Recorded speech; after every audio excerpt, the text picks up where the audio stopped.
আমার স্নেহের ছাত্র ও ছাত্রীরা, এখন আমি তোমাদের জন্য নিয়ে এসেছি একটি গুরুত্বপূর্ণ প্রবন্ধ রচনা, তোমার প্রিয় দেশ নায়ক।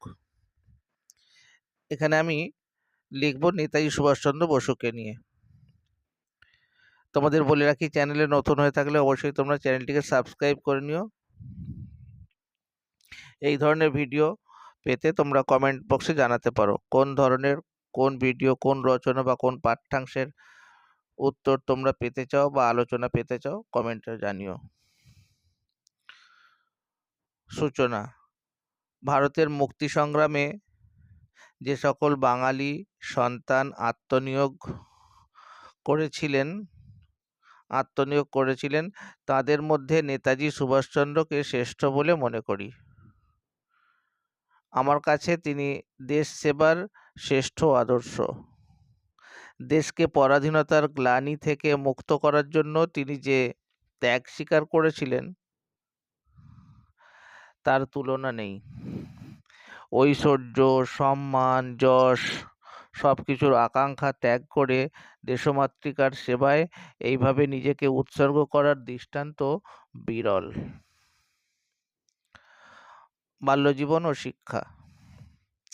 1897 খ্রিস্টাব্দের 23শে জানুয়ারি উড়িষ্যার কটকে নেতাজি সুভাষচন্দ্রের জন্ম হয়। তার পিতার নাম জানকীনাথ বসু এবং মাতার নাম প্রভাবতী দেবী। বিদ্যালয়ে ভালো ছাত্র হিসাবে সুভাষচন্দ্রের সুনাম ছিল। কটক থেকে কলকাতায় ফিরে প্রেসিডেন্সি কলেজে ভর্তি হন এবং 2 বছর পরে প্রথম বিভাগে আইএ পরীক্ষায় উত্তীর্ণ হন। ওই কলেজেই বিএ পড়বার সময় একজন ইউরোপীয় অধ্যাপক দেশীয় ছাত্রদের লক্ষ্য করে অপমানকর কথা বললে তিনি তার প্রতিবাদ করেন, আর এর ফলে তাকে প্রেসিডেন্সি কলেজ ছাড়তে হয়। তিনি পরে স্কটিশ চার্চ কলেজে দর্শন শাস্ত্রে অনার্স নিয়ে পড়তে থাকেন। দর্শন শাস্ত্রে প্রথম শ্রেণীর অনার্স সহ বিএ পাশ করার পর তিনি ইংল্যান্ডে আইসিএস পড়তে যান।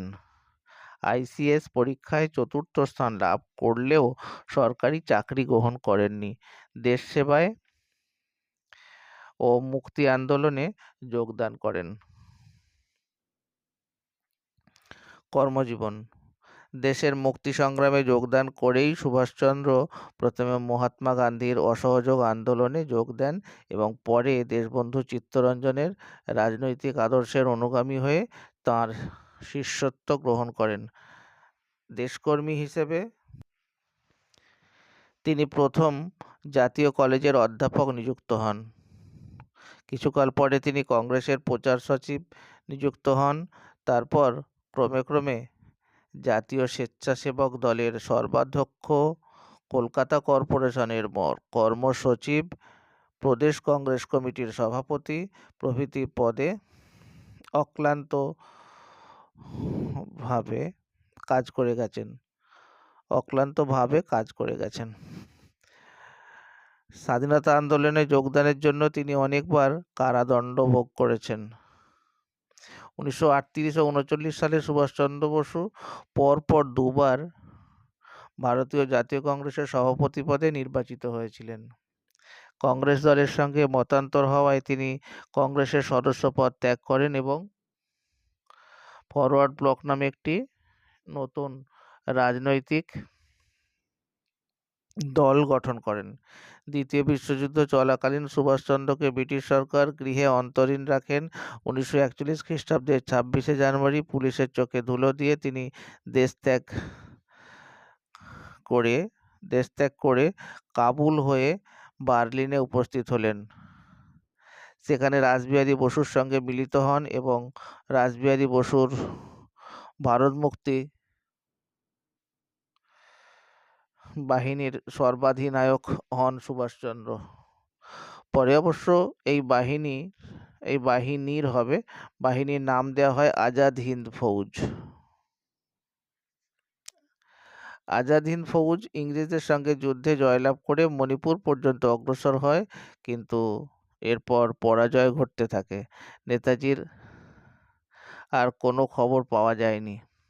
অনেকে মনে করেন 1945 সালে বিমান দুর্ঘটনায় তিনি মারা যান, কিন্তু অনেকের মতে অনেকে এ মতে বিশ্বাসী নন। উপসংহার: এদেশের স্বাধীনতা সংগ্রামী নেতাজি এক উজ্জ্বল জ্যোতিষ্ক। কোনো ভীতি বা মোহে তিনি আদর্শচ্যুত হননি। এরকম ত্যাগী, আত্মমর্যাদা সম্পন্ন, জাতীয় ঐতিহ্যে বিশ্বাসী এবং বিভিন্ন সৎ গুণের অধিকারী নেতার আবির্ভাব আমাদের দেশে খুব কমই হয়েছে। ভিডিওটা শেষ পর্যন্ত দেখার জন্য তোমাদের অসংখ্য ধন্যবাদ। ভালো লাগলে অবশ্যই বন্ধুদের মাঝে শেয়ার করে দিও।